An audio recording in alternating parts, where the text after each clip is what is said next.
வணக்கம், நான் நயினார் நாகேந்திரன் பேசுகிறேன். வரும் 22ஆம் தேதி மதுரையில் முருக பக்தர்கள் மாநாடு நடைபெற இருக்கிறது. அனைவரும் கலந்து கொண்டு சிறப்பிக்குமாறு அன்போடு வேண்டுகிறேன். நன்றி, வணக்கம். முருக பக்தர்கள் மாநாடு ஜூன் 22 மதுரையில். இடம் அம்மா திடல், பாண்டிக்கோவில் அருகில். முருகன் அருள் பெற அழைக்கின்றார்கள். பாஜக சிந்தனையாளர் பிரிவு, தமிழ்நாடு. சாமானிய வீட்டில் ஒரு அண்ணன் தம்பி சொத்து பிரச்சனை எப்படி வருமோ அதே மாதிரியான சொத்து பிரச்சனை தான் மாறன் ஃபேமிலிக்குள்ளேயும் வந்திருக்கா சார். சாதாரண வீட்டில் வந்து பாத்தீங்கன்னா ஒரு லேண்ட் இருக்கும், பிரிச்சுக்கிறதுக்கு சண்டை போட்டுப்பாங்க. பட் இந்த ஃபைட் ஆகப்பட்டது 24,000 crores மார்க்கெட் கேபிட்டல் இருக்கக்கூடிய ஒரு சன் டிவி நிறுவனத்துடைய ப்ராப்ளம். 24,000 கோடி. இன்னைய தேதியில நேற்று வந்து லெட்டர் ஆகப்பட்டது. பெரிய இடங்கள்ல வந்து பிரச்சனைகள் இருக்கும் அப்படின்னு சாமானிய மக்கள் இன்னைக்கு பேசுற அளவுக்கு வந்திருக்காங்க.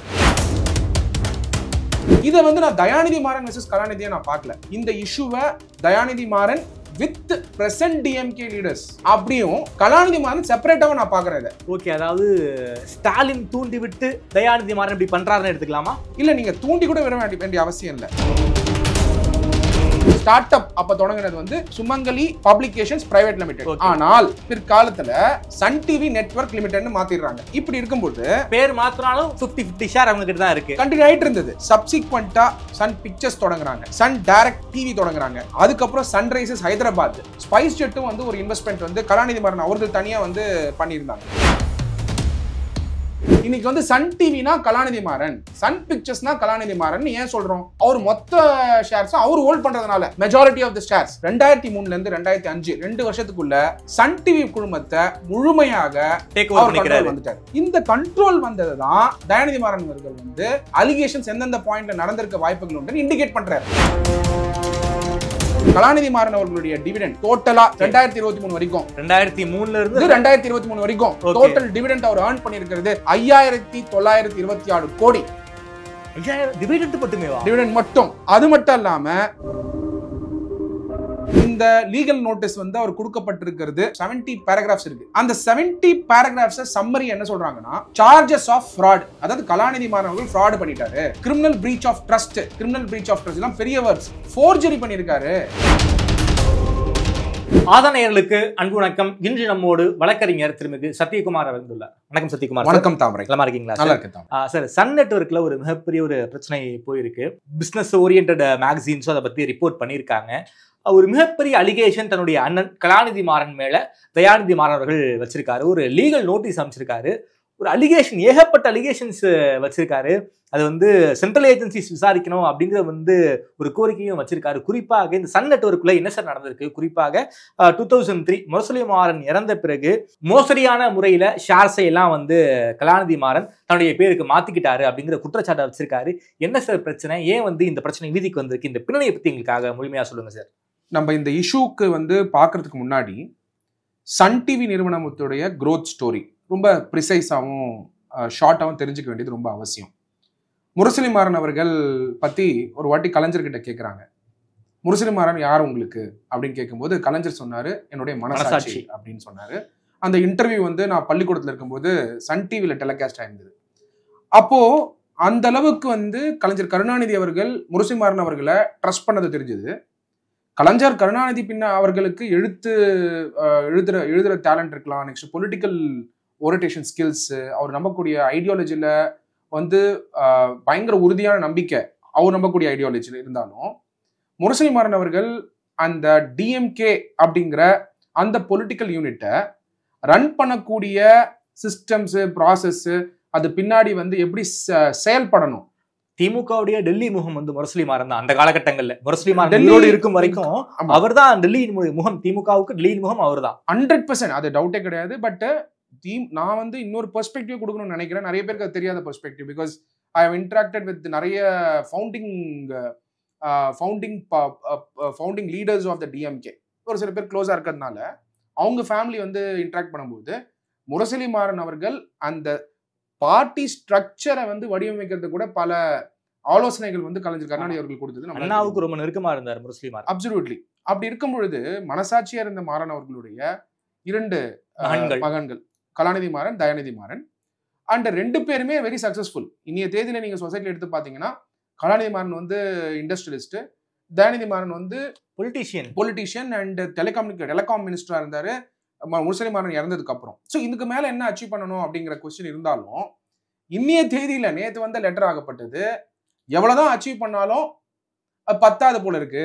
ஸோ பெரிய இடங்கள்ல வந்து பிரச்சனைகள் இருக்கும் அப்படின்னு சாமானிய மக்கள் இன்னைக்கு பேசுற அளவுக்கு வந்திருக்காங்க. ஒரு அண்ணன் தம்பி, ஒரு சாமானிய வீட்டுல ஒரு அண்ணன் தம்பி சொத்து பிரச்சனை எப்படி வருமோ அதே மாதிரியான ஒரு சொத்து பிரச்சனை தான் மாறன் ஃபேமிலிக்குள்ளேயும் வந்திருக்கா சார். இது சாதாரண வீட்டுல வந்து பாத்தீங்கன்னா ஒரு லேண்ட் இருக்கும், பிரிச்சுக்கிறதுக்கு சண்டை போட்டுப்பாங்க. பட் இந்த ஃபைட் ஆகப்பட்டது 24,000 crores மார்க்கெட் கேபிட்டல் இருக்கக்கூடிய ஒரு சன் டிவி நிறுவனத்துடைய ப்ராப்ளம். 24,000 கோடி. அண்ட் சன் டிவி ஆகப்பட்டது திமுக, அதாவது உதயசூரியன் வந்து ஒரு கட்சி எப்படி வந்து ஒரு வீட்லயும் இன்னைக்கு தமிழ்நாட்டுல தெரியுமோ அதே மாதிரி சன் டிவிங்கிறது அதே வடிவத்துல ஒரு வீட்லயும் வந்து போய் சேர்ந்ததை நம்மளால பார்க்க முடியுது. எனக்கு நல்லா ஞாபகம் இருக்கு சார். நான் சின்ன வயசுல இருக்கும்போது இந்த கேபிள் டிவி ஆப்ரேட்டர் வந்து எப்படி சொல்லுவாங்கன்னா சன் டிவி காரன் தான் சொல்லுவாங்க. அந்த அளவுக்கு சன் டிவி வந்து மூளை முடுக்கு வரைக்கும் இந்த கேபிள் ஆப்ரேட்டர் எல்லாமே சன் டிவி காரரா தான் கிராமங்கள் இன்னைக்கு வரைக்கும் அறிமுகம். அதுல முக்கியமா என்னன்னா கலைஞர் கருணாநிதி அவர்கள் வந்து நிறைய விஷயங்கள் வந்து இந்து விஷயங்களை வந்து எதிர்த்தாலும் அந்த சேனலோட பேர் வந்து சுமங்கலி சேனல், சுமங்கலி கேபிள் விஷன். அதுதான் வந்து நம்ம அந்த கேபிள் சேனல் தான் ஒயரா வந்துட்டு இருக்கோம். அந்த பக்கத்து வீட்டுல வரக்கூடிய அந்த ஒயர்ல இருந்து கொஞ்சம் தெரிஞ்சா கூட சன் டிவி பார்த்துட்டு இருப்பாங்க.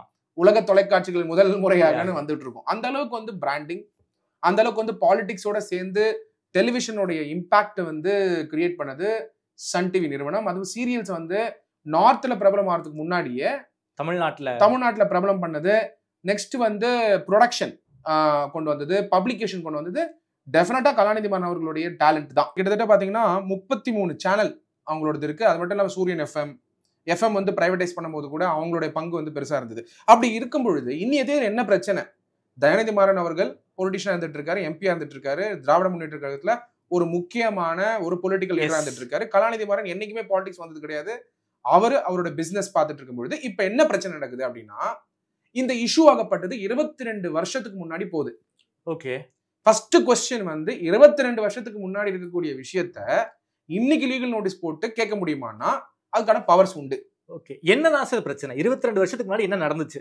இப்போ இதுல முக்கியமா நம்ம புரிஞ்சுக்க வேண்டியது என்னன்னா, இதுல பொலிட்டிக்கல் இன்டென்ஷன் இருக்கா இல்லையா அப்படிங்கிற விவாதமும் போயிட்டு இருக்க நேரத்துல, ஏன்னா எல்லாருமே பொலிட்டிக்கல் இன்டென்ஷன் பத்தி பேசிட்டு இருக்கும்போது பொலிட்டிக்கல் இன்டென்ஷன் தெரிஞ்சுக்கிட்டு அதுக்கப்புறம் உள்ள இருக்கக்கூடிய என்னென்ன இஷ்யூஸ் அலிகேஷன்ஸ் வந்து வச்சிருக்காங்க அப்படிங்கிற பல வியூஸ் வந்திருக்க தருணத்துல நம்ம இதை அண்டர்ஸ்டாண்ட் பண்ணிக்க வேண்டியது ரொம்ப ரொம்ப அவசியம். இதை வந்து நான் தயாநிதி மாறன் வெர்சஸ் கலாநிதியா நான் பார்க்கல. ஓகே, இது தயாநிதி மாறன் வெர்சஸ் கலாநிதி மாறனா இதை நான் பார்க்கல. இந்த இஷ்யூவை Dayanidhi Maran with present DMK leaders okay அப்படியும் கலாநிதி மாறன் செப்பரேட்டாவும் நான் பாக்குறேன் இதை. ஓகே, அதாவது ஸ்டாலின் தூண்டி விட்டு தயாநிதி மாறன் இப்படி பண்றாருன்னு எடுத்துக்கலாமா? இல்ல, நீங்க தூண்டி கூட விட வேண்டிய அவசியம் இல்ல. அதுல பங்கு இருக்கு, சொத்து தகராறு இது. ஏன்னா சார் இது வந்து அண்ணன் தம்பி பிரச்சனை.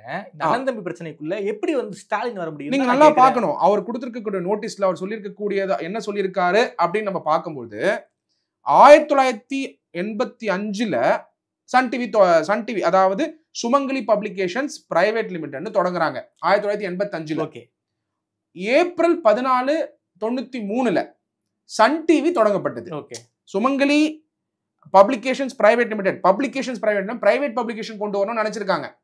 அந்த கம்பெனி நிறுவியிருக்காங்க. முரசொலி மாறன் தொடங்கியிருக்காரு. தொடங்கும் பொழுது கருணாநிதி அவர்களுடைய சிஸ்டர் சன் முரசொலி மாறன் அப்போ ஃபேமிலி வந்து பவர்ல இல்லைன்னா பிசினஸ் இருக்கணும், அதை ரியலைஸ் பண்ணியிருக்காரு. பாலிடிக்ஸ்ங்கிறது ஒரு சைடு போயிட்டு இருந்தாலும் பிசினஸ்ங்கிறது எல்லாம் செஞ்சுட்டு தான் இருக்காங்க. அப்படி என்ன பண்றாரு, அப்போ எம்கே தயாளு அம்மா அவர்களை கருணாநிதி அவங்களுடைய மனைவி துணைவியாரா அவங்கள வந்து இதுல பங்குதாரரா கொண்டு வராரு, சுமங்கலி பப்ளிகேஷன்ஸ் பிரைவேட் லிமிடெட்ல. இது 1985 ஸ்டோரி.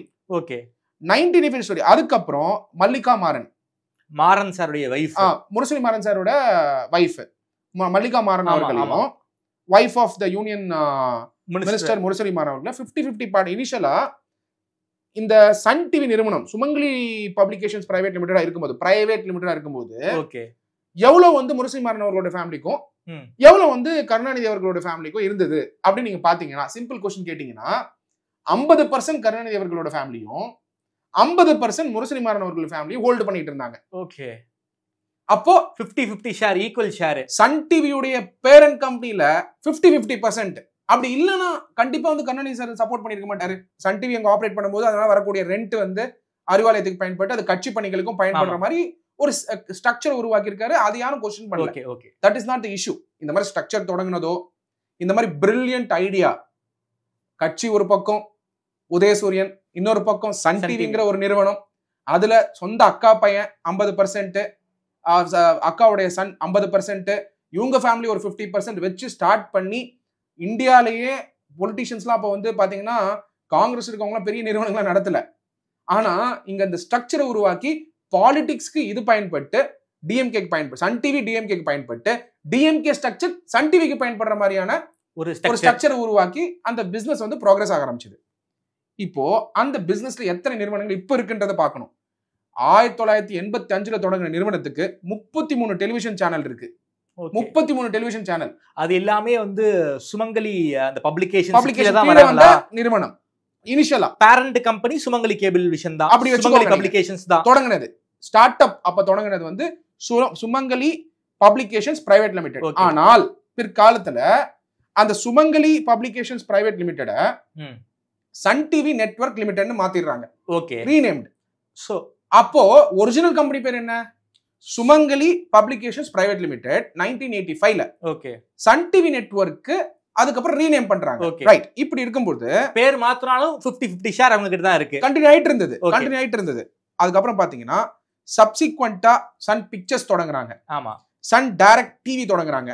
அதுக்கப்புறம் சன்ரைசர்ஸ் ஹைதராபாத், ஆமா, சன் குரூப் ஓன் பண்றாங்க. அப்புறம் பாத்தீங்கன்னா நடுவுல ஸ்பைஸ் ஜெட் வந்து டிஎம்கே காங்கிரஸ் ஆட்சியில வந்து இருந்துட்டு இருந்த பொழுது, கோயலேஷன் இருக்கும் பொழுது இன்ஃப்ளூயன்ஸ் டெஃபினட்டா இருக்கும். பிசினஸே கேப்பபிளா பண்ணாலும் எவென்ச்சுவல் இன்ஃப்ளூயன்ஸ்ங்கிறது ரெகுலேட்டரி ரிக்வயர்மெண்ட்ஸ்ல இருக்கும். அப்படி பார்க்கும்போது ஸ்பைஸ் ஜெட்டும் வந்து ஒரு இன்வெஸ்ட்மெண்ட் வந்து கலாநிதி மாறன் அவர்கள் தனியா வந்து பண்ணியிருந்தாங்க. அவருடைய தனி இன்வெஸ்ட்மெண்ட் ஸ்பைஸ் ஜெட்ல. நான் சன் டிவி குரூப் கிடையாது, சன் நிறுவனம் சொல்லுவாங்களே தவிர அது கலாநிதி மாறன் அவர்களுடைய investment, Kal investments. Okay, Sun டிவிக்கும் ஸ்பைஸ் ஜெட்டுக்கும் சம்பந்தம் கிடையாது.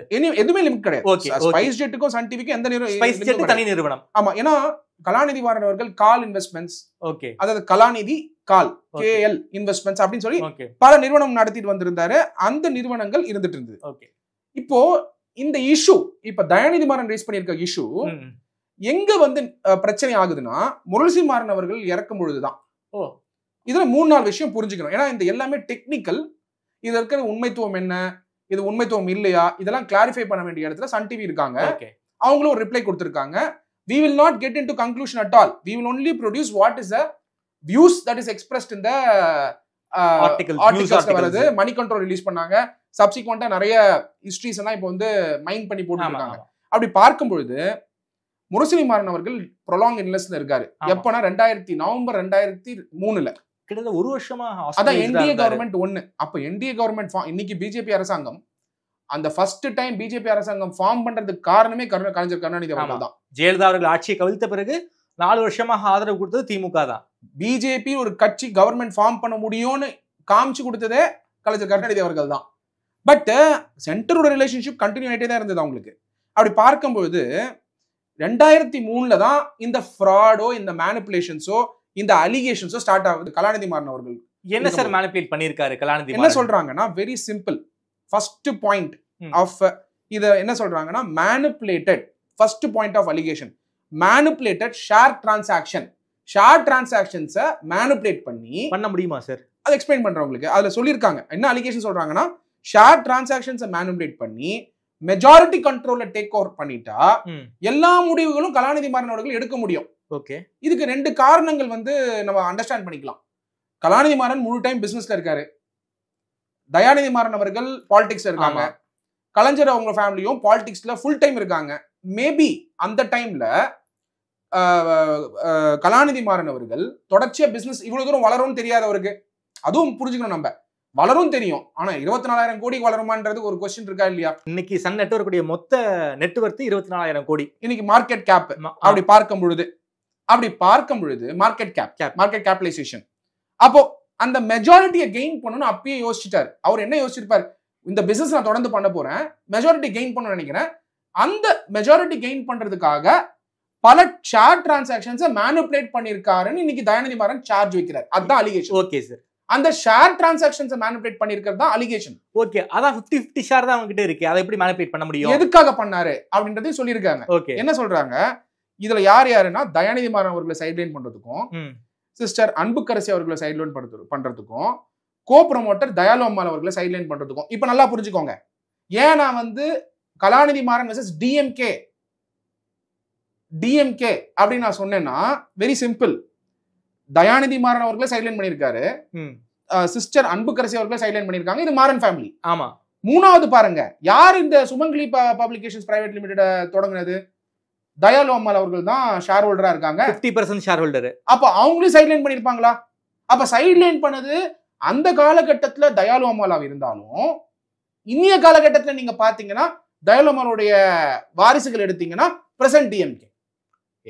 அப்போ சைட்லைன் பண்ண முடியுமா சார்? ஏன்னா அது எப்படி சைட்லைன் பண்ணாருன்ற மெக்கானிசத்தையும் தயாநிதி மாறன் சொல்லிட்டாரு. எப்படி சார் சைட்லைன் பண்ண முடியும்? அதாவது 50% ஷேர் இருக்கு, தயாலு அம்மாள் கிட்ட 50% ஷேர் இருக்கு. இந்த லீகல் நோட்டீஸ் வந்து அவர் கொடுக்கப்பட்டிருக்கிறது சென்னை பேஸ்ட் அட்வொகேட் வழியா கொடுத்திருக்காரு. கிட்டத்தட்ட 70 பேராகிராஃப் 70 பேராகிராஃப்ஸ் இருக்கு. ஓகே. அந்த 70 பேராகிராஃப்ஸ் சம்மரி என்ன சொல்றாங்கன்னா, சார்ஜஸ் ஆஃப் ஃப்ராட், அதாவது கலாநிதி மாறன் அவர்கள் ஃப்ராட் பண்ணிட்டாரு. Okay. Criminal breach of trust, ரெண்டாவது கிரிமினல் பிரீச் ஆஃப் ட்ரஸ்ட், எல்லாம் பெரிய words. Criminal breach of trust, forgery பண்ணிருக்காரு, மணி லாண்டரிங் அகைன்ஸ்ட் பண்ணிருக்காரு கலாநிதி மாறன். அப்புறம் அவங்களுடைய ஃபேமிலி இன்க்ளூடிங் யாருன்னு பாருங்க, ப்ரொஃபஷனல்ஸும் நேம் பண்ணிட்டாரு. கம்பெனி செக்ரட்டரி ரவி ராமமூர்த்தின்னு சொல்லிட்டு நேம் பண்ணியிருக்காரு. Former finance head Natarajan chartered accountant name பண்ணியிருக்காரு. Sivasubramaniam and financial consultant Sridhar Swaminathan and Sarathkumar அப்படின்னு பேரை குறிப்பிட்டாரு. ஓகே. இந்த கான்ஸ்பிரசில யார் இருந்தாங்கன்ட்டு. அப்போ இவங்கெல்லாம் சேர்ந்து தயாநிதி மாறன் அவர்களையும் அன்புக்கரசி அவர்களையும் தயாலு அம்மாள் அவர்களுடைய ஷேர்ஸையும் சைட்லைன் பண்ணதா அலிகேஷன் வச்சிருக்காரு தயாநிதி மாறன். சார், எனக்கு ஒரு சந்தேகம் இருக்கு சார். முரசொலி மாறன் ஃபேமிலிக்கு 50% ஷேர், தயாலு அம்மாளுக்கு ஒரு 50% ஷேர் இருக்கு. 50% ஈக்குவல் ஷேர் தான். அதை எப்படி சார் சைட்லைன் பண்ணிருக்காங்க? எப்படி சைட்லைன் பண்ண முடியும்? அதுல ஃபர்ஸ்ட் பாயிண்ட் ஆஃப் அலிகேஷன் அவர் என்ன வைக்கிறாருன்னா, முரசொலி மாறன் அவர்கள் ப்ரொலாங் இல்னஸ்ல நவம்பர் 2003 இருக்கும் பொழுது, அவர் இல்னஸ்ல இருக்கும்போது சில ஷேர் டிரான்சாக்ஷன்ஸ் அவர் மாத்திக்கிட்டாரு அப்படின்னு டவுட் ரைஸ் பண்ணிட்டாரு. ஓகே. லீகல் ஏர் சர்டிபிகேட் வரதுக்கு முன்னாடியே. ஓகே. ஏன்னா கண்ட்ரோல் எடுத்துக்கணும்னு. Point number 1. ஓகே. எப்படி எடுத்திருக்காருன்னு இன்வெஸ்டிகேட் பண்றதுக்கு தான் எஸ்எஃப்ஐஓ. அதுதான் சொல்றாரு, இதெல்லாம் எஸ்எஃப்ஐ இன்வெஸ்டிகேட் பண்ணுவாங்க. சரி, யாரெல்லாம் இன்வெஸ்டிகேட் பண்ணுவாங்கன்னு அதையும் குறிப்பிட்டிருக்காங்க. இப்ப நீங்க கேக்குற क्वेश्चन எப்படி பண்ண முடியும்ங்கறத, இப்படி இந்த கண்ட்ரோல் எடுத்தாரு, மேனிபுலேட் பண்ணிருக்காரு, நீங்க செக் பண்ணுங்கன்னு தான் லீகல் நோட்டீஸ் அனுப்புறாரு. சரி, நான் கம்ப்ளைண்ட் பண்ணிடுவேன்னு லிட்டரலா வந்து த்ரெட்டனும் பண்ணிருக்காரு அந்த நோட்டீஸ்ல. அப்படி பார்க்கும் பொழுது என்ன அலிகேஷன் 1 by 1 பார்க்கலாம். மொத்தம் பாத்தீங்கன்னா அந்த 70 பேராகிராஃபை நீங்க சம்மரைஸ் பண்ணீங்கன்னா கிட்டத்தட்ட ஒரு 6 மெயின் அலிகேஷன்ஸ் வச்சிருக்காரு. ஒன்னொன்னா பார்க்கலாம். ஃபர்ஸ்ட் அலிகேஷன் என்ன சொல்றாருன்னா, செப்டம்பர் 15, 2003 கரெக்டான டேட்டா சொல்லியிருக்காரு. ஓகே. அப்போ கோமால போயிடுறாரு முரசொலி மாறன் அவர்கள்.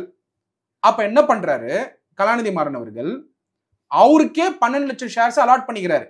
தனக்கு தானே முரசொலி மாறன் கிட்ட இருந்த ஷேர்ல இருந்து ஒரு 12 லட்சம் ஷேரை வந்து அவராகவே அலாட் பண்ணிக்கிறாரு. அதாவது வெரி சிம்பிள், தயாநிதி மாறன் அவர்கள் ஸ்ட்ரெயிட்டா சொல்லல.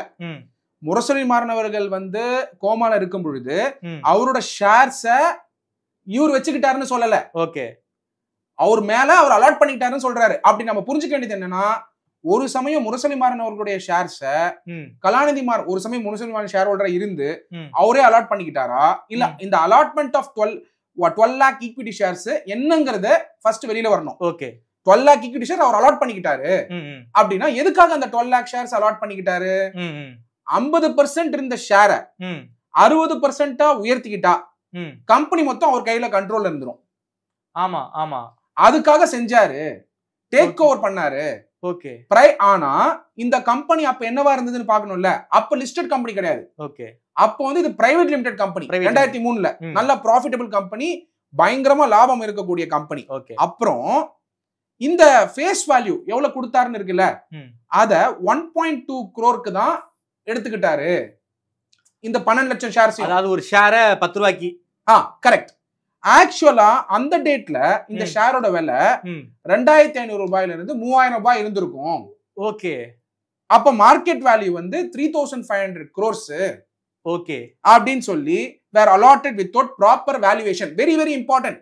வேல்யூவே பண்ணாம, ஷேர்ஸ வேல்யூவே பண்ணாம ஃபேஸ் வேல்யூல டேக் ஓவர் பண்ணிக்கிட்டாரு. அந்த ஃபேஸ் வேல்யூல டேக் ஓவர் பண்ணி 60% ஷேர்ஸுக்கு அவர் வந்துட்டாரு. அவர் வந்ததுனால எங்களை எல்லாம் சைட்லைன் பண்ணிட்டாரு. ஓகே. அதனால எங்களுடைய எங்களுடைய பங்குகளோட விலை கம்மியாகி எங்களோட ஸ்டேக்கே இல்லாம ஆயிடுச்சு. அந்த பிசினஸ் சப்சிக்வெண்டா டேக் ஓவர் பண்ணிக்கிட்டு அதுல எல்லா டிரான்சாக்ஷனும் முடிவுகள் அவர் எடுத்துக்கிட்டாரு.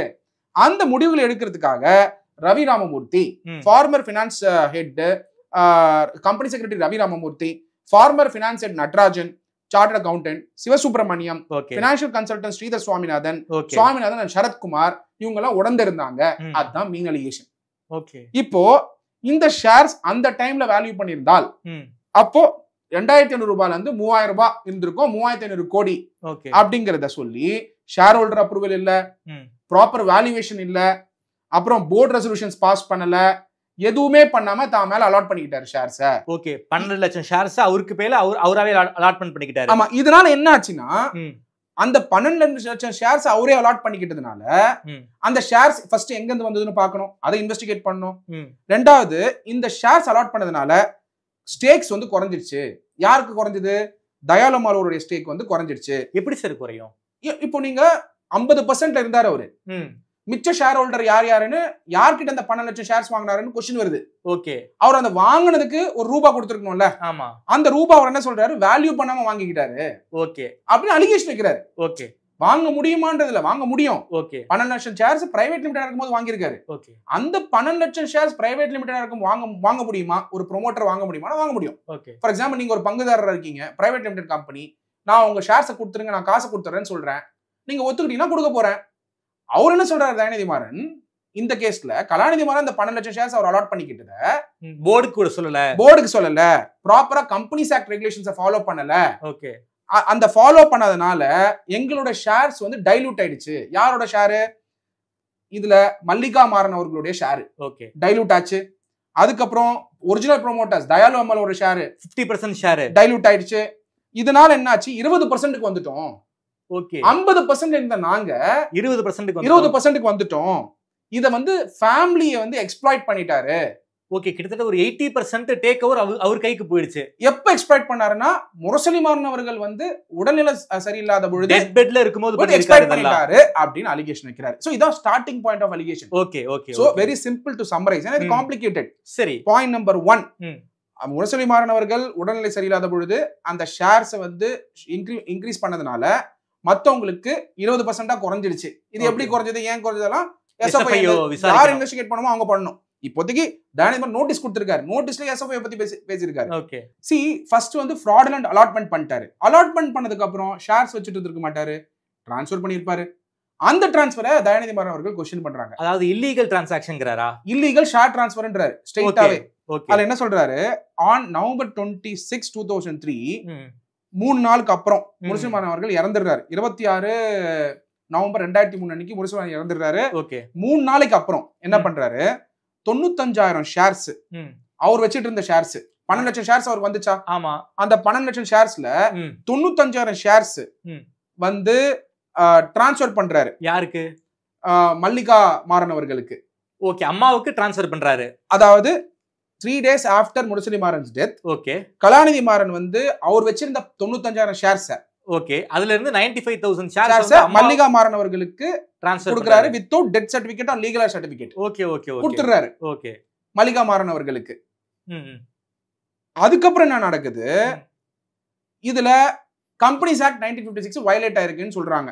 எப்படி வயலேட் ஆயிருக்கு, எப்படி வயலேட் ஆகல, இதெல்லாம் வந்து இன்வெஸ்டிகேட் பண்ணணும். ஓகே, பாயிண்ட் நம்பர், இதெல்லாம் ப்ரோன் ஃபார் இன்வெஸ்டிகேஷன். சரி, எங்கெல்லாம் உங்களுக்கு கேள்வி எப்படி பண்ண முடியும்னா எப்படி பண்ணாங்கன்னு செக் பண்றதா இப்ப இன்வெஸ்டிகேஷன் எஸ்எஃப்ஐ உடைய வேலை. Next, Sun TV's articles of அசோசியேஷன்ல இது பர்மிட் பண்ணல. ஏஓஏ ன்னு ஒன்னு இருக்கும். ஓகே, கம்பெனிஸ் ஆக்ட் படி ஒரு கம்பெனி நிறுவினா அதுக்கு எம்ஓஏ இருக்கும், ஏஓஏ இருக்கும். அந்த ஏஓஏல இந்த மாதிரி ஷேர்ஸை டிரான்ஸ்ஃபர் பண்றது பர்மிஷன் இல்ல அப்படின்னு தயாநிதி மாறன் எப்படி சொல்றாருன்னா, அந்த ஏஓஏ வச்சிருந்திருக்காரு. ஓகே, அந்த ஏஓஏ அப்போ பிரைவேட் லிமிடெடா வந்து சன் டிவி இருக்கும் பொழுது அந்த ஏஓஏ வச்சுக்கிட்டு சொல்றாரு. ஏஓஏல பர்மிட் பண்ணாதத கலாநிதி மாறன் அவர்கள் செஞ்சிருக்காரு. அது மட்டும் இல்லாம notice claims this was a step toward transferring the shares to Kalanidhi by bypassing other legal heirs including Dayanidhi and Anbukarasi. ஏன்னா மல்லிகா மாறன் அவர்களுக்கு டைரக்டா டிரான்ஸ்ஃபர் பண்ணிட்டா அதுலயும் ஒரு ஷேர் வந்து 3 லீகல் ஹையர்ஸ்க்கு வர வாய்ப்பு இருக்கு. வந்திருக்கும். அன்புக்கரசி அவர்கள், தயாநிதி மாறன் அவர்கள், கலாநிதி மாறன் அவர்கள் அம்மாக்கு போனதுல திருப்பி அவங்களுக்கு ஷேர் வரும். ஆமா, அதுலயும் ஒரு பங்குகள் வரும். சோ லீகல் சர்டிபிகேட்டே இல்லாம ஓகே அந்த ஷேரை மல்லிகா மாறன் அவர்களுக்கு அலாட் பண்ணதுனால பாதிக்கப்பட்டது யாருன்னா அடுத்த 50% ப்ரொமோட்டர் தயாளு அம்மாள் அவர்கள். ஓகே இப்போ 95,000 ஷேர்ஸ் வந்து லீகல் சர்டிபிகேட்டே இல்லாம ஏஏ வயலேஷன் பண்ணிட்டு இன்னொரு ப்ரொமோட்டருக்கு சொல்லாம மல்லிகா மாறன் அவர்களுக்கு 95,000 ஷேர்ஸ் அலாட் பண்ணா பிற்காலத்துல அந்த ஷேர்ஸ்ல கொஞ்சம் ஷேர்ஸ் வந்து கலாநிதி மாறனுக்கு வரும், தயாநிதி மாறன் அவர்களுக்கு வரும், அன்புக்கரசி அவர்களுக்கு வரும். தயாளு அம்மாளுக்கு எதுவும் வராது இல்ல. அப்போ ஒரு ப்ரொமோட்டர் இருந்தா ஏன் சொல்லாம டிரான்ஸ்ஃபர் பண்ணீங்க? சோ தயாளு அம்மாளுக்கு சொல்லாமலே இந்த டிரான்சாக்ஷன் நடந்திருக்கு இந்த இடத்துல. அப்சல்யூட்லி அதுதான் அவர் சொல்றாரு. ஓகே ஓகே இதனால டீகோட் பண்ணி பார்க்கணும் நீங்க. ஓகே அதுக்கப்புறம் என்ன சொல்றாருன்னா bypassing other legalise like Dayanidhi and Anbukkarasi as per Hindu succession act 1956 அதுக்கு ஒரு அப்ரூவல் வாங்கிருக்கணும்ல. ஆமா அப்பா அதாவது முரசிமாறன் இறந்துட்டாரு, பங்குகளை வந்து அம்மா கொடுக்குறாரு, கொடுக்கறதுக்கு முன்னாடி மத்த லீகலர்ஸை கன்சல்ட் பண்ணிருக்கணும்ல. அது எதை வயலேட் பண்ணுதுன்னா ஹிந்து சக்சஷன் ஆக்ட் 1956 வயலேட் பண்ணுது. ஓகே அப்படின்னு வாரிசுரிமை சட்டத்தை இது வந்து வயலேட் பண்ணிருக்குன்னு அதே ரைஸ் பண்றாரு. ஒரு சட்டத்தை விடல. ஓகே ஒரு சட்டத்தை விடல. அடுத்தது மூணாவது வந்து under valued share transfers. Okay shares வந்து ஃபர்ஸ்ட் ஃப்ராடுலன்ட் அலாட்மெண்ட், ரெண்டாவது இல்லீகல் ஷேர் டிரான்ஸ்ஃபர்னு சொல்றாரு, மூணாவது அண்டர் வேல்யூட் ஷேர் டிரான்ஸ்ஃபர்ஸ். இது எப்போ நடக்குதுன்னா 2005. 2005 முக்கியமான வருஷம் அது. ஏன்னா சன் டிவி வந்து லிஸ்ட் ஆகணும் அப்படின்னு சொல்லி பிளான் பண்ணிட்டு இருக்காங்க. ஐபிஓக்கு போறாங்களா? சன் டிவி வந்து ஐபிஓக்கு போகணும்னு பிளான் பண்றாங்க. அந்த டைம்ல ஆடிட்டர்ஸும் வந்து பிக் ஃபோர்ஸ்லாம் அப்பாயிண்ட் பண்ணணும்னு பிளான் பண்ணிட்டு இருக்கும்போது 2005 அண்டர் வேல்யூட் ஷேர் டிரான்ஸ்ஃபர்ஸ். 2005 பாத்தீங்கன்னா அக்டோபர் 2005 கலாநிதி அவர்கள் வந்து ஷேர்ஸ் தயாளு அம்மாள் கிட்ட இருந்து வாங்குறாரு. ஓகே ஃபர்தரா ரெடியூஸ் பண்றாரு ஸ்டேக்க. எவ்வளவுக்கு வாங்குறாருன்னு நீங்க பார்க்கணும். 2005 ஓகே நீங்க 2005 ரொம்ப இம்பார்ட்டன்ட் இயர் தாமரை. 2005 பாத்தீங்கன்னா ஒரு இம்பார்ட்டன்ட் ஈவென்ட் நடக்குது. சன் டிவி வந்து அறிவாலயத்துல இருந்தது. ஆமா. அங்க இருந்து வேற இடத்துக்கு மாறுது. ஆமா. அங்க ஒரு புது டெலிவிஷன் சேனல் தொடங்குது. 2 ஈவென்ட் நடக்குது. ஆமா எஸ் எஸ். அந்த டிவி சேனல் என்ன கலைஞர் டிவி. அவங்க வெளியில போயிட்டு அவங்க இன்னொரு சேனல் தொடங்குறாங்க கேடிவின்னு. இந்த டைம் அதே டைம்ல பாத்தீங்கன்னா இங்க வந்து கலைஞர் டிவி தொடங்குறாங்க. ஆமா. அப்போ முக்கியமா பார்க்க வேண்டியது தயாளு அம்மாள் அவருடைய ஷேர்ஸ 3173 ரூபாய் வந்து கோட் பண்ணி 1,14,000 ஷேர்ஸ் ரஃப்லி வந்து வாங்கிடுறாங்க மல்லிகா மாறன் அவங்களோட பேர்ல.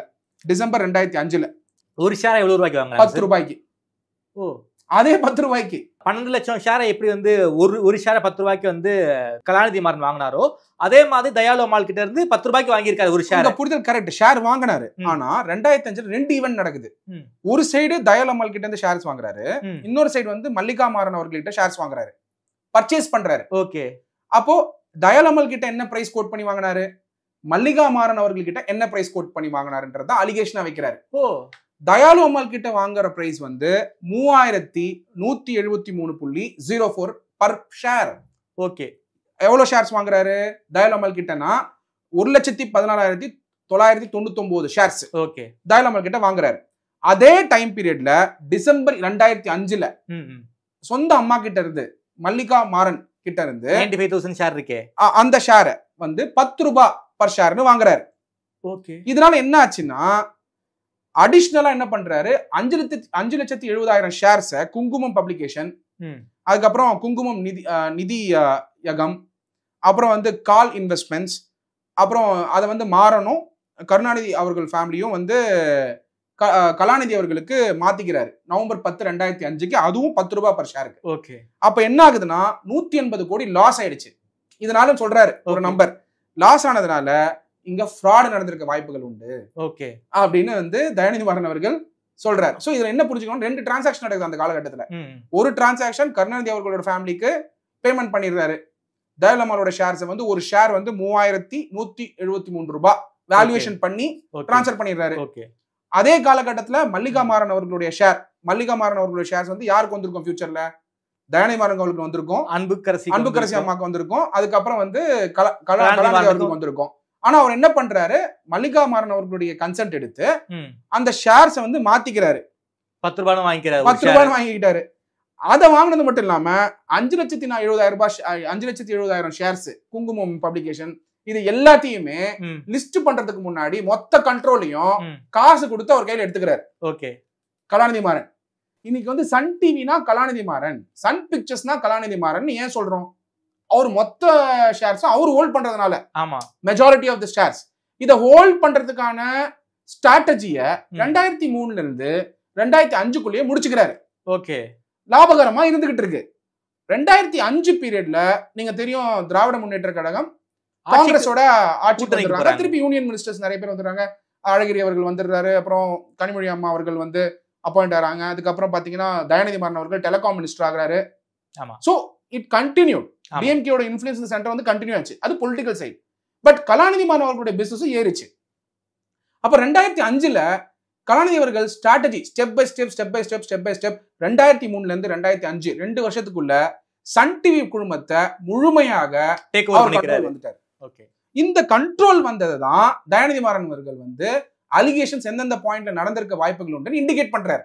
ஓகே அலிகேஷன் நடந்திருக்கா நடக்கலையா இதெல்லாம் வந்து ப்ராப் பண்ண வேண்டியது ஏஜென்சி. எந்த ஏஜென்சி பண்ண போறாங்க, அவர் எந்த ஏஜென்சி குறிப்பிட்டிருக்காருன்றத சொல்றேன். அப்படி இருக்கும் பொழுது 2006 அடுத்த ஈவெண்ட், திமுக ஆட்சிக்கு வந்த வருஷம் சார். 2006 வந்து திமுக ஆட்சிக்கு வந்த வருஷம். அப்போ ஒரு நோட்டீஸ் இஷ்யூ பண்றாங்க. ஓகே யாருக்கு? அதாவது நோட்டீஸ்ல வந்து சொல்லியிருக்கக்கூடிய நோட்டீஸ்ல சன் டிவி வந்து பப்ளிக்கு போறாங்க. ஐபிஓக்கு போறாங்க. பிரைவேட் லிமிடெடா இருந்தது 2005 வரைக்கும். 2006ல ஐபிஓக்கு போறாங்க. 2006ல அதுக்கு ரெடரிங் ப்ராஸ்பெக்டஸ் ஃபைல் பண்றாங்க. Draft red herring prospectus. இதெல்லாம் வந்து சட்ட மாணவர்களுக்கும் சட்டம் பிராக்டிஸ் பண்றவங்களுக்கும் கார்ப்பரேட் லா பிராக்டிஸ் பண்றவங்களுக்கும் புரியும் நான் சொல்லக்கூடியது. ரெடரிங் ப்ராஸ்பெக்டஸ் ஆர்ஹெச்பின்னு சொல்லுவோம். அதை ஃபைல் பண்ணும் பொழுது நிறைய மிஸ்ரெப்ரசன்டேஷன் பண்ணியிருக்காரு. அதுல கொடுத்த டீடைல்ஸ்ல பப்ளிக்கை இன்டைரக்டா மிஸ்லீட் பண்ணியிருக்காரு அப்படிங்கறத குறிப்பிடுறாரு தயாநிதி மாறன் அவர்கள். எவ்வளவுக்கு மிஸ்லீட் பண்ணியிருக்காருன்னா 10.64 crore dividend falsely reported as paid to Mallika Maran in 2005. 2005ல Mallika Maran அவர்களுக்கு 10 கோடி ரூபாய் டிவிடெண்ட் வந்து கொடுத்தாங்கன்னு சொல்லி ஃபால்ஸா வந்து ரெடரிங் ப்ராஸ்பெக்டில் டிஸ்க்ளோஸ் பண்ணியிருக்காரு. செபி கைட்லைன்ஸ் வயலேட் பண்ணியிருக்காரு.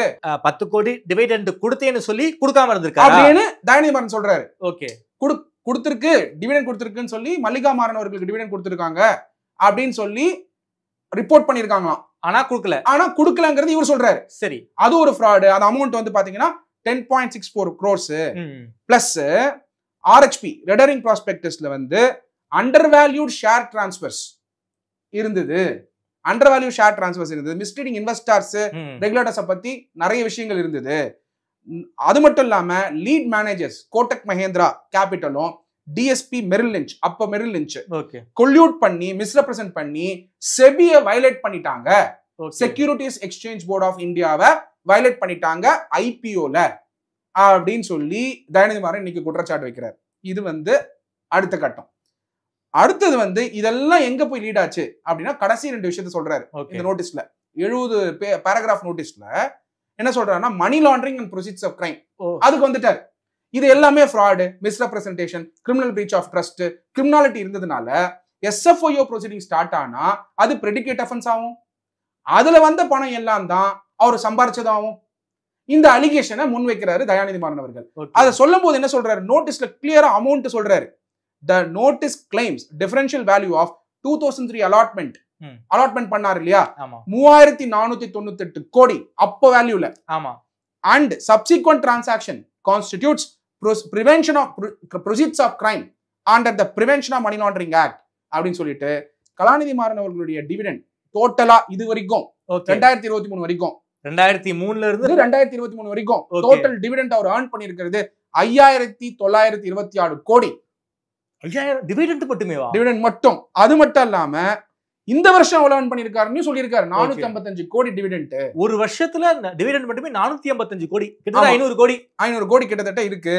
ஓகே, இது வந்து இன்வெஸ்ட்மெண்ட்ஸாவும் போயிருக்கு. சன் டைரக்ட் டிவி, கால் ஏர்வேஸ். ஓகே, வந்த டிவிடெண்ட் மூலமாக தனியாக நிறுவனங்கள்லாம் தொடங்கி இருக்காரு. அதுல வந்து இன்வெஸ்ட்மென்ட் பண்ணிட்டே இருக்காரு. ஓகே, அது சன் டிவி டைரக்ட்ல போட்டிருக்காரு. Sun direct TV, dish, Kal airways, spice jet மாதிரி இருக்கக்கூடிய airways services, Sun pictures. Okay, அதுக்கப்புறம் கிரிக்கெட் பிரான்ச்சைசஸ், சன்ரைஸ் ஹைதராபாத், அப்புறம் சன்ரைஸ் ஈஸ்டர்ன் சிபிஇ, இதெல்லாமே வந்து டெயின்டன் ஃபண்ட். ஓகே, அதுல வந்து இந்த மாதிரிலாம் பண்ணி ஃப்ராட் பண்ணி மிஸ்ரெப்ரசன்ட் பண்ணி கிரிமினல் பிரீச் ஆஃப் ட்ரஸ்ட் பண்ணி இதுல பணத்தை போட்டிருக்காருன்னு சொந்த தம்பி தயாநிதி மாறன் அவர்கள் சொல்லி. சார், அதாவது ஃபோர்ஜரி, இப்ப அதாவது ஷேர்ஸ் அலாட்மெண்ட்ல ஒரு மிகப்பெரிய ஃபோர்ஜரி நடந்திருக்கு. அதன் மூலமாக அந்த டிவைடெண்ட் மூலமாக இவ்வளவு சொத்துக்களை வாங்கி குவிச்சிருக்காரு. இதை வந்து இடி விசாரிக்கணும், SFI விசாரிக்கணும்னு சொல்ல வராரு. அதை தாண்டி ஒண்ணு சொல்றாரு, அவர் தனியா பண்ணல, கொல்யூஷன் பண்ணிருக்காரு. யார ஒண்ணு நேம் பண்றாரு, அவர் யாரு அப்படின்னு சொல்லி நேம் பண்றாரு. ரவி ராமமூர்த்தி அவர்கள், நட்ராஜன் அவர்கள், சிவசுப்பிரமணியம் அவர்கள், இவங்க எல்லாம் ரெக்கார்ட்ஸை ஃபால்சிஃபை பண்ணிருக்காங்க. ஆடிட்டர் மேல குற்றச்சாட்டு வைக்கிறாரு. பைபாசிங் பண்ணிருக்காங்க, டியூ டெலிஜென்ஸே பண்ணல, எந்த ரெக்கார்டும் வெரிஃபையே பண்ணல, கையெழுத்து போட்டிருக்காங்க சொல்லிட்டு என்ன முக்கியமா சொல்றாருன்னா, இந்த குற்றச்சாட்டுல முதல் முறை நம்ம பாக்குறோம். என்ன சொல்றாருன்னா, ராமமூர்த்தி அப்படிங்கக்கூடிய ரவி ராமமூர்த்தி அப்படிங்கிற கம்பெனி செக்ரட்டரி வந்து மிஸ்கான்டாக்ட்ல இருக்கிறதுனால அவர் பாஸ் பண்ண institute of company secretaries of India complaint பண்ணுவேன். ஓகே. ரெண்டாவது ICI சார்ட்டர்ட் அக்கௌண்டன்ட் சிவசுப்ரமணியம் மேல ICIக்கு institute of chartered accountants of இந்தியாக்கு கம்ப்ளைண்ட் பண்ணுவேன், டிசிப்ளின் ஆக்ஷன் எடுக்க சொல்லின்னு ஸ்பெசிபிக்கா சொல்றாரு. ஓகே. அதுக்கப்புறம் அந்த தவறுக்கு குற்றத்துக்கு துணை போனவங்க எல்லாரையும் நான் சும்மா விட மாட்டேங்கிறாரு. இன்டைரக்டா எங்கெங்க அலிகேஷன் நடந்திருக்கோ அவங்கவுங்க மேல நான் வந்து ஆக்ஷன் எடுப்பேன், இன்க்ளூடிங் தி professionals, company secretary, chartered accountant சொல்லி இண்டிகேட் பண்றாரு. ஓகே. லிட்டரலா அந்த லெட்டர்ல என்ன ஆக்ஷன் எடுக்க போறான்னு வே ஃபார்வர்டே சொல்லிட்டாரு. அடுத்தது ரொம்ப important Thamarai, financial corporate context அப்படின்னு இருக்கக்கூடிய ஒரு ஒரு பாயிண்ட். அதுல ஃபினான்ஷியல் இயர் 2024-25ல பாம்பே ஸ்டாக் எக்ஸ்சேஞ்ச்ல சன் டிவி வந்து ரிப்போர்ட் பண்ணிருக்காங்க அவங்களோட ரெவென்யூஸை. 4544 கோடி, நெட் ப்ராஃபிட் வந்து 6654 கோடி. நம்மளுக்கு எல்லாம் தெரியும் மீடியா ஹவுசஸ் எல்லாம் பெரிய லாபமே இருக்கிறதுல, பட் இருந்தாலும் சன் டிவி பார்த்தீங்கன்னா தொடர்ச்சியா லாபத்துல இருந்துட்டு இருக்காங்க. ஷேர் பிரைஸும் நல்லா இருந்துட்டு இருக்கு, ஸ்டேபிள் கம்பெனி. இன்னைக்கு வந்து 5% கம்மியா இருக்கு ஸ்மால் கேப்ல. இதுல என்ன சொல்றாருன்னா, Kalanithi Maran remains the executive chairman with Kaveri and Kavya Maran on the board. The company filing do not address the dispute. இது எங்கேயுமே டிஸ்பியூட்டை பத்தி சொல்லவே இல்லை. நான் டிஸ்பியூட் ரைஸ் பண்ணியிருக்கேன், இதுக்கு முன்னாடி நோட்டீஸ் கொடுத்துருக்கேன். நோட்டீஸ் கொடுத்தா ஆடிட்டர் வந்து நோட்ஸ் அக்கௌண்ட்ஸ்ல மென்ஷன் பண்ணிருக்கணும் டிஸ்பியூட் போயிட்டு இருக்குன்னு, அதையும் சொல்லவே இல்லை. அங்கேயும் வந்து முறைகேடு நடந்திருக்கு, இந்த வருஷம் ஃபைலிங்லயும் முறைகேடு நடந்திருக்கு அப்படின்னு ஸ்டார்ட் பண்ணிருக்காரு ஃபைட்டை. ரெண்டாவது இதுல நோட்டீஸ் என்ன சொல்றாருன்னா, இந்தியன் பீனல் கோட் இப்ப இருக்கக்கூடிய Bharatiya Sangeetha, that is cheating, forgery, criminal conspiracy, companies act சட்டத்தில் இருக்கக்கூடிய corporate fraud, PML இருக்கக்கூடிய prevention of money laundering act இருக்கக்கூடிய proceeds of crime, restoration of Sun TV உடைய இதுல எல்லாம் முடிச்சிட்டு என்ன கேக்குறாருன்னா, 2003ல 50% கலாநிதி மாறன் அவர்களும், மாறன் ஃபேமிலி, கலாநிதி மாறன் கிடையாது, 50% மாறன் ஃபேமிலியும் 50% ஃபேமிலி இருக்கக்கூடிய, அதாவது கலைஞர் கருணாநிதி அவர்களுடைய ஃபேமிலி 50%ம் ரீஸ்டேட் பண்ணணும்னு சொல்லும் போதுதான் இதுல பொலிட்டிக்கல் இன்டென்ஷன் இருக்கா இல்லையான்ற கேள்வி வருது. 2003ல என்ன ஸ்டேட்டஸ் கோ இருந்துச்சோ அதே ஸ்டேட்டஸ் கோக்கு போகணுங்கிறாரு. அப்படி போனா 50% வந்து மாறன் ஃபேமிலியும் 50% தயாளு ஃபேமிலிக்கும், தயாளுமன் சொல்லும் பொழுது இப்ப இருக்கக்கூடிய டிஎம்கே ஃபேமிலிக்கும் பங்கு உண்டுன்றாங்க. ஓகே. அப்ப 2000 அவருக்கு வந்து என்னோட பங்குகள் கொடுக்குன்னு கேட்கல, அவரு என்னோட உரிமையை நான் கோர்றேன்னு கேட்கல. நல்லா புரிஞ்சுக்கோங்க. If it is a fight between Kalanidhi Maran versus Dayanidhi Maran, the fight would have been Kalanidhi versus Dayanidhi. ஆனா இங்க ஃபைட் என்பது தயாளு அம்மாள் ஃபேமிலி வெர்சஸ் மாறன் ஃபேமிலின்னு வந்து நிக்குது. அப்படி வரும் ரீஸ்டேட் பண்ணுங்கன்ற 2003க்கு. ஓகே. அப்ப இதெல்லாம் முறைகேடு பண்ணி தான் கலாநிதி மாறன் அவர்கள் இது வந்து டைலூட் பண்ணிட்டாரு ஷேர்ஸ்னு சொல்லி ஒரு குற்றச்சாட்டு வைக்கும் பொழுது இதுல வந்து கிளியரா என்ன சொல்றாரு தயாநிதி மாறன், நான் யார்கிட்ட எல்லாம் அப்ரோச் பண்ணுவேன், சீரியஸ் ஃப்ராட் இன்வெஸ்டிகேஷன் ஆஃபீஸ்க்கு அப்ரோச் பண்ணுவேன், SFIO, அடுத்து வந்து என்ஃபோர்ஸ்மெண்ட் டைரக்டரேட்டுக்கு போவேன், ஏன்னா SFIO கேஸ் போட்டா தான் என்ஃபோர்ஸ்மெண்ட் டைரக்டரேட் போக முடியும், செபிக்கு போவேன், அதுக்கப்புறம் other authority seeking prosecution, cancellation of Sun TV உடைய licence, TV radio channel licence, newspaper broadcasting, commercial ventures எல்லாத்தையும் கேன்சல் பண்றதுக்கான ஸ்டெப்ஸ் எடுப்பேன்னு சொல்லி நோட்டீஸ்ல மென்ஷன் பண்ணதா moneycontrol.com பல இணையதளத்தில் வரக்கூடியதை சொல்லியிருக்காங்க. இதுக்கு நடுவுல சிம்பிளா ஒரே லைன்ல சன் டிவி ரிப்ளை கொடுத்திருக்காங்க. என்ன ரிப்ளை கொடுத்திருக்காங்கன்னா, இந்த பாம்பே ஸ்டாக் எக்ஸ்சேஞ்சில் இருக்கக்கூடிய சைன் பண்ணது வந்து ரவி ராமமூர்த்தி அவர்கள். ஆமா. அவர் என்ன கிளியரா சொல்லியிருக்காங்கன்னா, அவரோட பாயிண்ட் நம்ம பார்க்கணும் இல்லையா, என்ன சொல்லியிருக்காங்கன்ட்டு. அதாவது கலாநிதி மாறன் அவர்களுடைய சைட்லயும் சன் டிவி சைட்லயும் கிளியரா என்ன சொல்றாங்க, statement alleged made in the articles are incorrect, misleading, இது எல்லாமே தப்பு, speculative, defamatory, not supported by facts or law. We wish to inform that all acts have been done in accordance with the legal obligations and the same have been duly vetted by concerned intermediary. Okay. And before the public issue of the company, we are not aware of any negotiations, events towards settlement in the promoter's family. To the best of our knowledge, there are no events or information that are material required to be disclosed under regulation 30 of listing regulations. இவர் சொல்லக்கூடிய எதுவுமே நாங்க வந்து disclose பண்ணணும்னு அவசியம் இல்லை, எங்கேயுமே முறைகேடு நடக்கல, அப்போ வந்து அது பிரைவேட் லிமிடெட் கம்பெனியா தான் இருந்தது, 2006 தான் லிஸ்டட் கம்பெனி ஆச்சுன்னு இன்வெஸ்டார் கான்ஃபிடன்ஸை லிஃப்ட் பண்ணோம் இல்லையா, அதுக்கு கம்பெனி செக்ரட்டரி அவங்களுடைய கம்பெனியோட கம்பெனி செக்ரட்டரி கையெழுத்து போட்டு இந்த லெட்டர் ரிலீஸ் பண்ணிருக்காரு. பிகாஸ் ஷேர்ஸ் வந்து பிரச்சனை ஆகக்கூடாது. ஆமா, இன்னைக்கு ஒரு 4 ரூபாய் குறைஞ்சிருக்கு. ஆனா இதுல என்ன நடக்கும், இது வந்து பொட்டன்ஷியல் ஃபாலோ அவுட் வந்து இந்த இஷ்யூ வந்து ஆர்டினரியா முடியறதுக்கான வாய்ப்புகள் கம்மி. ஏன்னா இவ்வளவு பெரிய இஷ்யூவை வந்து ஒரு 70 பேராகிராஃப் சத்யம் ராமலிங்க ராஜு வந்து எழுதின மாதிரி ஒரு லெட்டர் எழுதுறாரு தயாநிதி மாறன் அவர்கள். Being an MP, is sitting MP in the parliament and belonging to one of the most affluent party in the country, DMK, and coming years அவங்க இன்ஃப்ளேஷன் இருக்க போறாங்க. அப்படி இருக்கும் பொழுது இந்த இஷ்யூ ஆகப்பட்டது ஒரு பெரிய இஷ்யூவா மாறி இருக்கு. சரி, இது எங்க சார் போய் முடிய வாய்ப்பு இருக்கு? இன்னைய தேதியில தயாநிதி மாறன் அவர்கள் லீகல் நோட்டீஸ் தான் கொடுத்திருக்காரு. இது family dispute with in the private party. இது இன்னும் ஆஃபென்ஸா ரிப்போர்ட் ஆகல. பட் SFIOங்கிற பேர் எடுத்திருக்கிறதுனால SFIO இன்வோக் பண்ணா பப்ளிக் இன்ட்ரெஸ்ட்க்கு அகைன்ஸ்டா இருந்திருக்கா இல்லையான்றத ஃபர்ஸ்ட் ஸ்டடி பண்ணுவாங்க SFIO. அதனால இது we have to wait and watch. இந்த பிரச்சனை இன்னைக்கு வந்து சகோதரர்கள் கூடயும் ஃபேமிலி ஸ்கூலையும் எடுக்கிறதுனால இது ஒரு ஃபேமிலி டிஸ்பியூட்டா நம்ம பார்க்கணுமே தவிர இந்த லீகல் நோட்டீஸோட கண்டென்ட்ஸோ லீகல் நோட்டீஸ் ஆஸ்பெக்ட்ஸோ மணி கண்ட்ரோல்ல போட்டதுனால இது நேஷன் ஃபுல்லா இன்னைக்கு வந்து ஸ்ப்ரெட் இருக்கிறதுனால இந்த ஒரு விவாத பொருளா மாறி இருக்கு. பட் இதுக்கு ஆல்ரெடி ஒரு நோட்டீஸ் தயாநிதி மாறன் அமைச்சிருக்காரு, அது வெளியே தெரியாது. செகண்ட் மணி கண்ட்ரோலுக்கு எப்படி இது வந்ததுன்றது ஒரு क्वेश्चन இருக்கு. தயாநிதி மாறன் கொடுத்தாரா இல்லையா, இது ஃபேமிலி டிஸ்பியூட்ல இருக்கிறது. பட் ஹவவர் சன் டிவிங்கிற குழுமம் ஃபேமிலி டிஸ்பியூட்டே இருந்தாலும் அது பப்ளிக் கம்பெனி. ஆமா, நீங்க இன்வெஸ்ட் பண்ணலாம், யார் வேணா இன்வெஸ்ட் பண்ணலாம். அப்படி இருக்கும் பொழுது no more it is private. அதனால இந்த இஷ்யூ எப்படி வந்து ஃபார்ம் எடுக்கும், என்ன மாதிரியான இம்ப்ளிகேஷன்ஸ் இருக்கும் அப்படிங்கறத வெயிட் பண்ணி தான் வாட்ச் பண்ணலாம். ஸோ ரொம்ப நன்றி சார். குறிப்பாக இந்த சன் நெட்வொர்க்ல நடந்திருக்கக்கூடிய இந்த விஷயத்தை பத்தி ரொம்ப வெளிப்படையா பேசியிருக்கீங்க. தயாநிதி மாறன் கொடுத்த இந்த லீகல் நோட்டீஸ்ல அவர் என்னென்ன குற்றச்சாட்டு வச்சிருக்காரு அப்படிங்கிற விஷயத்த சாமானியனுக்கும் புரியும் வகையில ரொம்ப வந்து விரிவா பேசியிருக்கீங்க. வரக்கூடிய நாட்கள்ல இந்த கேஸ் வந்து ரொம்ப பெரிய அளவுக்கு போக வாய்ப்பு இருக்குன்னு நினைக்கிறேன். குறிப்பாக தயாநிதி மாறன் சொன்ன ஒவ்வொரு விஷயத்தையும் நீங்க வந்து ரொம்ப விரிவா பேசியிருக்கீங்க. நேரம் கொடுத்து பேசியவங்க நன்றி சத்யா சார். நன்றி தாமரை.